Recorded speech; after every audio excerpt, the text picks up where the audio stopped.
எனது அன்பு ரிஷபராசிக்கார நேயர்களுக்கு எனது இனிய வணக்கம். நம்ம இன்னைக்கு வீடியோ பதிவுக்கு முழுமையா போறதுக்கு முன்னாடி முருகரை மனதார வணங்கிட்டு வீடியோ பதிவுக்குள்ள போகலாங்க. ஓம் முருகா போற்றி, ஓம் முருகா போற்றி, ஓம் முருகா போற்றி.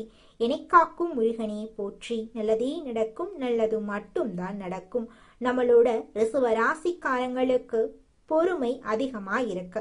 இவங்க நம்பிக்கைக்குரியவங்களா இருக்காங்க. இவங்கள பொறுத்த வரைக்கும் தான் மட்டும் நல்லா இருக்கணும் அப்படிங்கிற சுயநலம் கிடையாது.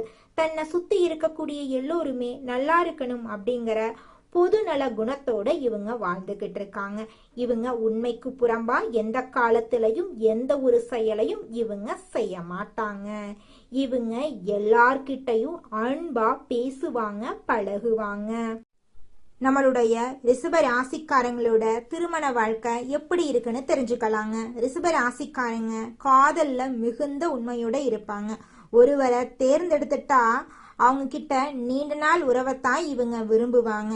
இவங்க குடும்பத்தை மிகவும் முக்கியமா நினைப்பாங்க. வீட்டுல சண்டைகள் போட மாட்டாங்க, அமைதியா இருப்பாங்க. யாராவது கோவப்பட்டாலும் இவங்க அமைதியா கடந்து போயிடுவாங்க அந்த இடத்த விட்டு. ரிஷபராசிக்காரங்க பண விஷயத்துல சிந்திச்சு நடப்பாங்க. ₹1 செலவு பண்ணணும்னாலும் யோசிச்சுதான் இவங்க செலவு பண்ணுவாங்க. அதனால திருமணத்துக்கு அப்புறம் இவங்களோட வாழ்க்கை சிறப்பா இருக்கும். இவங்க வாழ்க்கையில பிரச்சனை வர்றதுக்கு வாய்ப்புகள் ரொம்பவும் குறைவு. இவங்க தங்கள் துணைக்கு முழு நம்பிக்கையை கொடுப்பாங்க. அதே நேரத்துல பொறுமையோட பொறுப்போட நடந்துக்குவாங்க. சின்ன சின்ன விஷயங்களுக்கு இவங்க கோவப்பட மாட்டாங்க. பிரச்சனைகளை அமைதியா சமாளிக்க கூடியவங்களா நம்மளோட ரிஷப ராசிக்காரங்க இருக்காங்க. மொத்தத்துல நம்மளோட ரிஷப ராசிக்காரங்களோட திருமண வாழ்க்கை எப்படி இருக்குன்னு பாத்தீங்கன்னா நிலையா இருக்கும், நம்பிக்கையா இருக்கும், நீண்ட நாள் மகிழ்ச்சி தரக்கூடிய வாழ்க்கையா இவங்களுக்கு திருமண வாழ்க்கை இருக்கும். சுக்கிர பகவானை அதிபதியாக கொண்ட ரிஷப ராசிக்கார அன்பு உள்ளங்களே, உங்களுக்கு திருமண வாழ்க்கை எப்படி அமைய போகுது அப்படிங்கறத பத்தி நம்ம தெரிஞ்சுக்கலாங்க. திருமணமானா 40 வருஷத்துக்கு மேல ஆணும் பெண்ணும் சந்தோஷமா மன நிறைவா வாழணும் அப்படின்னா உண்மையில நம்ம சரியான நபரை தேர்ந்தெடுத்து திருமணம் பண்ணிக்கணும். அப்படி பண்ணல அப்படின்னா வாழ்நாள் முழுவதும் நம்ம கண்ணீர் சிந்தக்கூடிய சூழ்நிலை வந்துடும். அதனால திருமணம் பண்ணும்போது நம்ம ஜாக்கிரதையா முடிவெடுக்கணுங்க. நிச்சயம் நம்ம வாழ்க்கையில நல்லதுதாங்க நடக்கும்.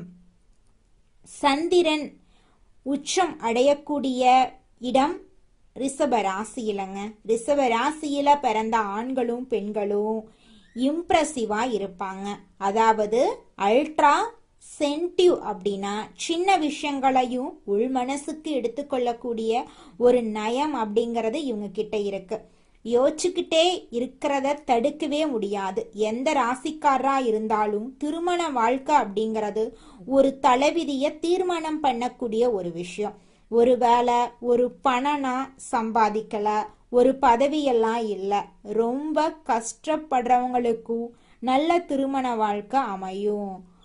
ஆனா எல்லா பணங்காசு இருந்தும் மிகப்பெரிய சாம்ராஜ்யத்தை ஆளுகின்றவங்களுக்கும் திருமண வாழ்க்கை சரியில்லைனா அவங்க சம்பாரிச்ச காசு, பேரு, புகழ், அவங்களுடைய இளமை எல்லாமே வீணா போயிரும்.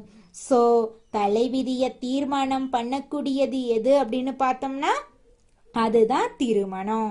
திருமணம் தான் நம்ம தலைவிதிய டிசைன் பண்ணது.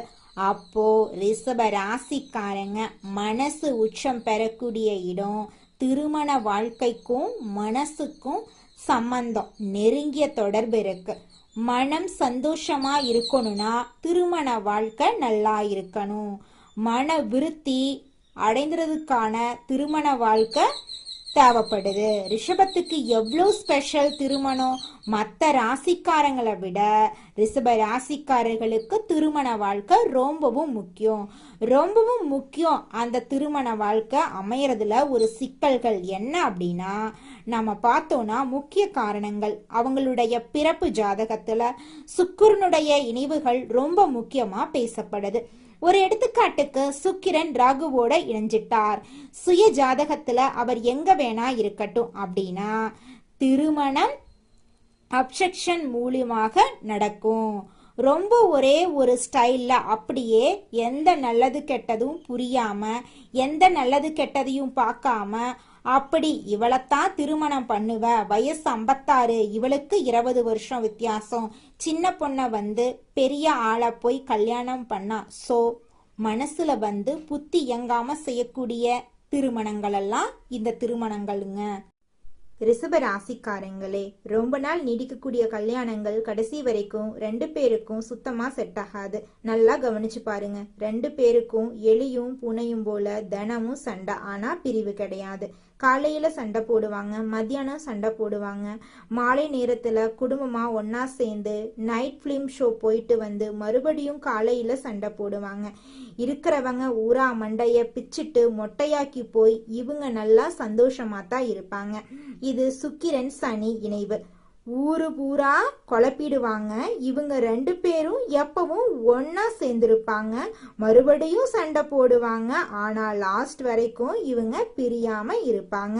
இந்த உலகத்துல பிரச்சனை பண்ணாம பிரச்சனை இல்லாம கணவன் மனைவி அப்படின்னு யாராவது இருக்காங்களா அப்படின்னு கேட்டீங்கன்னா, பிரச்சனை வராத ஒருத்தர் கணவன் மனைவியா இருக்கவே முடியாது.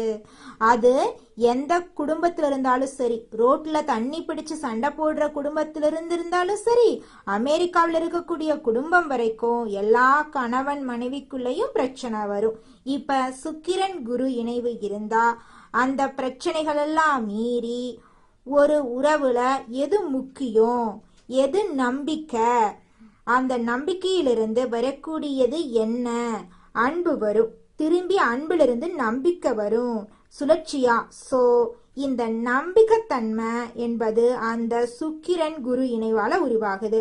ஆக இந்த 4 இணைவுகள் எப்போ ஒரு ரிஷப ராசிக்காரர்களுடைய ஜாதகத்துல இருக்கோ அவங்களுக்கு திருமண வாழ்க்கை அப்படிங்கிறது சந்தோஷமா இருக்குங்க, நிம்மதியா இருக்கும். ரிஷப ராசிக்காரங்களே, நீங்க அளவோட யோசிக்கணும், பலமோட வாழணும். ரிஷப ராசியை பொறுத்த வரைக்கும் சந்திரன் உச்சம் பெறதுனால நைட் இவங்களுக்கு தூக்கம் வராது. லைட்டை போட்டுட்டு நைட்டு நேரத்துல யோசிச்சுக்கிட்டு இருப்பாங்க, மொபைல் நோண்டிக்கிட்டு இருப்பாங்க. ஒரே விஷயத்த 10 விதமா யோசிச்சு பார்த்து தேவையில்லாம மனச குழப்பிக்காங்க. இது நாள் வரைக்கும் இவங்க வாழ்க்கையில யோசனைனாலதான் சந்தோஷம் இல்லாம போச்சு. ஆனா இனி வரக்கூடிய காலங்கள்ல உங்க வாழ்க்கையில சந்தோஷம் வரப்போகுது. ரிஷபம் ராசிக்காரர்களே, உங்களுடைய திருமண வாழ்க்கையில நீங்க கவனிக்க வேண்டிய விஷயங்களை பத்தி தெரிஞ்சுக்கலாங்க. ரிஷப ராசியோடைய முக்கிய குறை பிடிவாதன்னு சொல்லலாங்க. நான் சொல்றதா சரி, நான் சொல்றது மட்டும்தான் சரி அப்படிங்கிற பிடிவாத குணத்தை நீங்க குறைச்சிக்கோணுங்க. அப்பத்தாங்க உங்க வாழ்க்கையில நல்லது நடக்கும். உங்களுடைய உணர்ச்சிகளை வெளிப்படுத்தாம இருக்காதீங்க. உங்க மனசுல உங்களுடைய துணையின் மீது அன்பு இருக்கும், ஆனா நீங்க வெளியில காட்டிக்க மாட்டீங்க. உங்களுடைய அன்பை வெளியில காட்ட பழகுங்க. பண விஷயங்கள்ல அதிகமா நீங்க கட்டுப்பாடு போடுவீங்க, அதிகமா சேமிச்சு வைப்பீங்க. ஆனா அதிக கண்ட்ரோல் இருந்தா துணையார்கிட்ட சண்டை வர்றதுக்கு வாய்ப்பு இருக்கு. அதனால கொஞ்சம் பார்த்து நடந்துக்கோங்க. கணவன் மனைவிக்கு இடையே இருக்கக்கூடிய சண்டை சச்சரவுகளை வெளியில் இருக்கக்கூடிய யார்கிட்டையும் நீங்க சொல்லவே கூடாதுங்க. எண்ணம் போலதாங்க வாழ்க்கையும். அதனால எண்ணங்களை நேர்மறையா எண்ணுங்க. நிச்சயமா உங்கள் வாழ்க்கை நல்ல விதமா அமையுங்க. என்னால இந்த செயலை செய்ய முடியாது, இந்த தொழிலை தொடங்க முடியாது, இவங்க கிட்ட போய் பேச முடியாது, என் வாழ்க்கையில நல்லது நடக்காது, இந்த மாதிரி எதிர்மறை எண்ணங்களை தவறியும் நினைத்து விடாதீங்க. மாறாக என்னால இந்த செயலை செய்ய முடியும், என்னால இந்த தொழிலை தொடங்க முடியும், என் வாழ்க்கையில நல்லது நடக்கும், என் தொழில லாபம் கிடைக்கும், இந்த மாதிரி நேர்மறையான எண்ணங்களை எண்ணுங்க. நிச்சயமா உங்க வாழ்க்கையில நீங்க நினைக்கக்கூடிய எண்ணங்கள் தாங்க நடக்கும். அதனால நீங்க நினைக்கக்கூடிய எண்ணங்களை நேர்மறையான எண்ணங்களா எண்ணுங்க. உங்களுடைய எண்ணங்கள் நிச்சயமா நடந்தே தீருங்க. நல்லதே நடக்கும், நல்லது மட்டும்தாங்க நடக்கும். கெட்டது அப்படிங்கிற பேச்சுக்கெல்லாம் துளி கூட இடம் கிடையாதுங்க. ரிஷபம் ராசிக்காரர்களே, திருமணத்துக்கு அப்புறம் வாழ்க்கையில வரக்கூடிய மாற்றங்களை பத்தி தெரிஞ்சுக்கலாங்க. எண்ணங்கள்ல மாற்றம் வருங்க. திருமணத்துக்கு முன்னாடி நான் முக்கியம், திருமணத்துக்கு அப்புறம் நாம முக்கியம். முடிவுகள் எல்லாம் இருவரும் சேர்ந்திருக்க வேண்டி இருக்கும். ஒருவரை புரிந்து கொள்ளணும், அவருக்கு அட்ஜஸ்ட் ஆகணும். இதனால உங்களுக்கிடையே மெச்சூரிட்டி அதிகரிக்கும். குடும்பம் செலவுகள், குடும்பத்தில் இருக்கக்கூடிய உறவினர்களுடைய செலவுகள், அப்படி உங்களுடைய செலவுகள் எல்லாமே அதிகரிக்கும். வாழ்க்கையில சீரியஸ்னஸ் இருக்கும், சந்தோஷத்தை விட கவலைகள் இருக்கும். அதையெல்லாம் நீங்க அட்ஜஸ்ட் பண்ணி போனாதான் வாழ்க்கையில நீங்க சந்தோஷமா இருக்க முடியுங்க.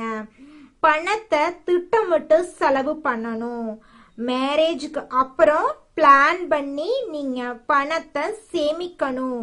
ஒரு இடத்துல பணத்தை இன்வெஸ்ட்மெண்ட் பண்ணணும். அப்பதான் பண தட்டுப்பாடு வரும்போது அந்த தட்டுப்பாட்டை உங்களால சமாளிக்க முடியும். உறவுகள் விரிவடையும்.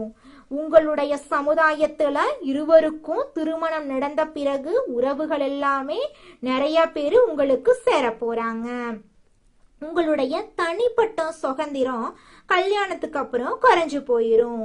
எதை வேண்டுமானாலும் செய்யறது குறைஞ்சு போயிரும். உண்மையான துணை உங்களுக்கு கிடைப்பாங்க. அவங்க உங்களுக்கு சப்போர்ட்டிவா இருப்பாங்க. உங்களோட இன்ப துன்பத்துல கலந்துக்குவாங்க. இந்த உலகத்துல யாருங்க கோடீஸ்வரன்?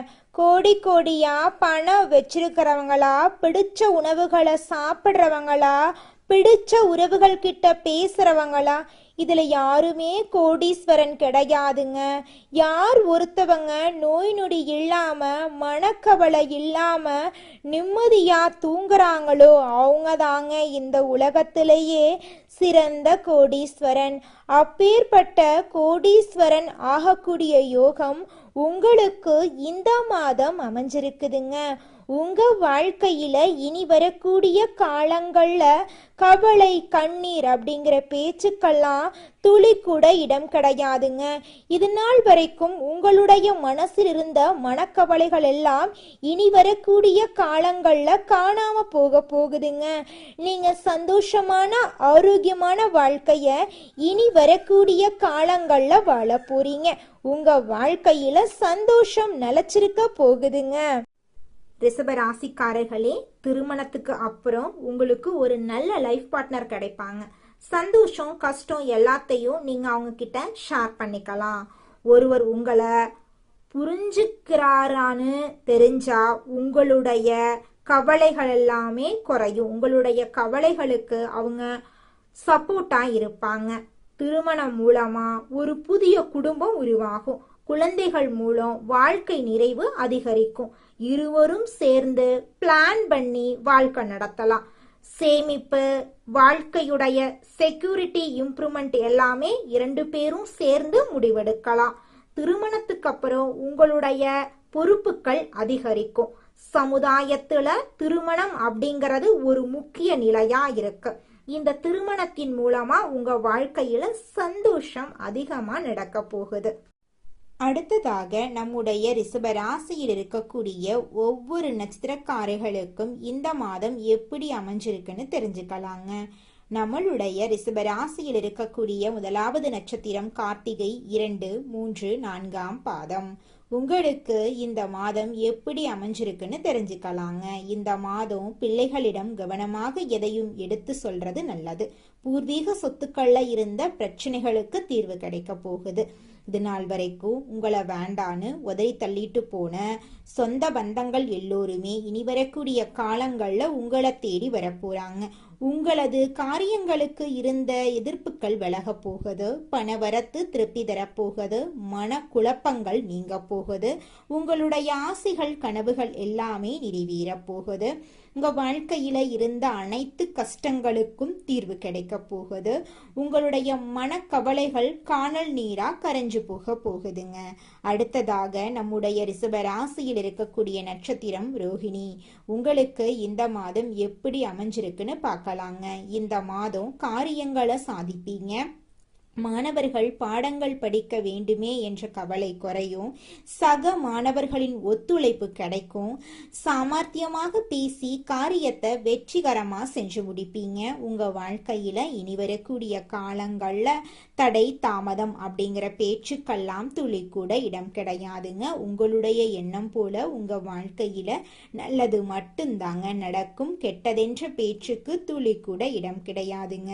திருமணம் ஆகாதவங்களுக்கு திருமண தடை நீங்கி உங்களுக்கேற்ற சரியான வாழ்க்கை துணையோடு இந்த காலகட்டத்தில் திருமணம் நடக்க போகுதுங்க. குழந்தை பாக்கியம் இல்லாதவர்களுக்கு குழந்தை பாக்கியம் கிடைக்க போகுதுங்க. பூர்வீக சொத்து ரீதியாக இருந்த அனைத்து பிரச்சனைகளுக்கும் இந்த காலகட்டத்தில் தீர்வு கிடைக்க போகுதுங்க.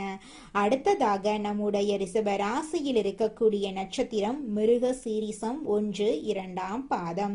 உங்களுக்கு இந்த மாதம் எப்படி அமைஞ்சிருக்குன்னு தெரிஞ்சுக்கலாங்க. இந்த மாதம் ஆரோக்கியம் சிறப்பாகவே இருக்கும். குடும்பத்தில் உள்ளவர்களுடன் நீங்க மகிழ்ச்சியா இருக்க போறீங்க. குடும்பத்துல இருந்த அனைத்து பிரச்சனைகளும் காணல் நீரா கரைஞ்சு போகுது. கடந்த காலங்கள்ல இருந்து வந்த மருத்துவ செலவுகள் குறைய போகுது. எடுக்கும் காரியங்கள் அனைத்திலும் சுறுசுறுப்பாக ஈடுபட்டு வெற்றி மேல வெற்றியை நீங்க பெற போறீங்க. இது நாள் வரைக்கும் படிச்ச படிப்புக்கு வேலை இல்லையே அப்படின்னு நீங்க கண்ணீர் சிந்திருப்பீங்க. ஆனா இனி வரக்கூடிய காலங்கள்ல உங்களுடைய படிப்புக்கும் தகுதிக்கும் ஏற்றார் போல நல்ல வேலையெல்லாம் கிடைக்க போகுது. நீங்க தனியார் துறையில வேலை செஞ்சாலும் சரிங்க, அரசு துறையில வேலை செஞ்சாலும் சரி, உங்களுடைய தகுதிக்கு ஏத்த மாதிரி சம்பள உயர்வு பதவி உயர்வெல்லாம் இந்த காலகட்டத்துல உங்களுக்கு கிடைக்க போகுதுங்க. வெள்ளிக்கிழமைகள்ல நவ கிரகத்தில் இருக்கக்கூடிய சுக்கிரனுக்கு தீபம் ஏற்றி பூஜை செஞ்சு வந்தீங்கன்னா குடும்பத்துல இருக்கக்கூடிய அனைத்து பிரச்சனைகளும் காணல் நீரா கரைஞ்சு போயிரும். உங்க குடும்பத்துல மகிழ்ச்சி உண்டாகுங்க. உங்க வாழ்க்கையில மேலும் நல்லதெல்லாம் நடக்க நீங்க செய்யக்கூடிய பரிகாரம் என்னன்னு பார்த்தீங்கன்னா, உங்க வீட்டுக்கு பக்கத்துல இருக்கக்கூடிய கண்ணு தெரியாத குழந்தைங்களுக்கு உங்களால முடிஞ்ச உதவிகளை செஞ்சுக்கிட்டு வாங்க. உதவி செய்யணும் அப்படிங்கிறதுக்காக நீங்க லட்சக்கணக்கில் செலவு பண்ணணும் அப்படிங்கிற அவசியம் கிடையாது. உங்களால முடிஞ்ச அளவுக்கு ஒரு பேனா வாங்கித்தாங்க, ஒரு பென்சில் வாங்கித்தாங்க. இந்த உதவியை செய்யறதன் மூலமா உங்க வாழ்க்கையில நீங்க செஞ்ச பாவங்கள் எல்லாம் குறைய போகுது. உங்களுடைய வாழ்க்கையே சொர்க்க வாழ்க்கையா மாறிடுங்க. நல்லதே நடக்கும். நல்லது மட்டும்தான் நடக்கும்.